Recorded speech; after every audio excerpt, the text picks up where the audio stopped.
Hey, what's going on, Candy viewers? We're back and better than ever with an awesome episode about Hispanic Heritage Month. Some of you have heard of it, some of you haven't, and some of you have heard of it and don't really know what it is. We just wanted to shed some light on a really cool celebration that honors such a huge number of people. So let's start out with some facts about Hispanic Heritage Month. Okay, first, you might notice that Hispanic Heritage Month doesn't just land in September or just in October.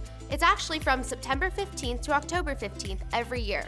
And here's why. September 15th is significant because it is the anniversary of independence for the Latin American countries of Costa Rica, El Salvador, Guatemala, Honduras, and Nicaragua. So think about it as like 4th of July for these countries. So that's why it starts like right in the middle of the month. So you might be thinking, if it's just like 4th of July is for the US, why is it celebrated for 30 days? Well, fair question, and there's a good answer.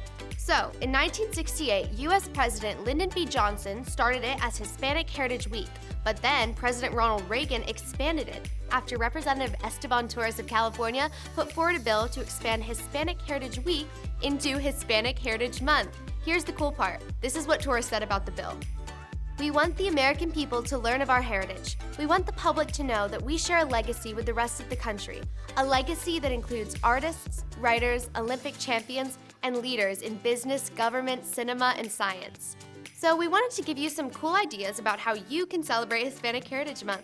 But before we do that, we wanted to talk to you about why you might want to consider celebrating Hispanic heritage, and really, diversity as a whole.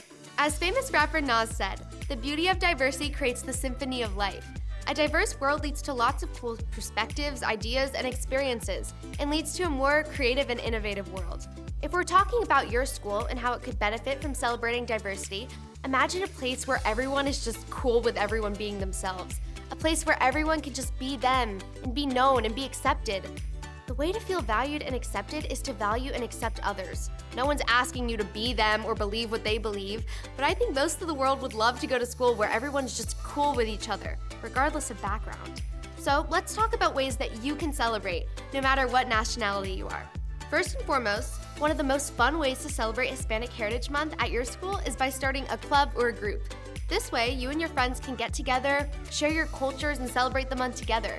Do fun stuff like making foods from different cultures and stuff like that.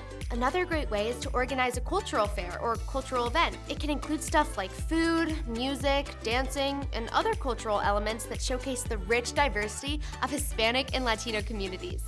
The third way that we've seen high schools do this is by sharing and learning about Hispanic and Latino cultures.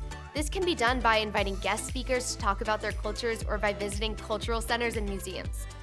Or you could participate in community service projects, which is also a great way to give back to the community during this month of celebration. You can volunteer at local community centers or help organize events and benefit those in need. Lastly, let's not forget about the power of creativity. During this month, create something that's inspired by Hispanic and Latino cultures. This can be a painting, a song, a dance routine, whatever. So there you have it. Those are just a few ways that you can celebrate Hispanic Heritage Month at your school. Remember, the most important thing is to celebrate the diversity, contributions, and influence of the Hispanic and Latino communities in the United States and around the world.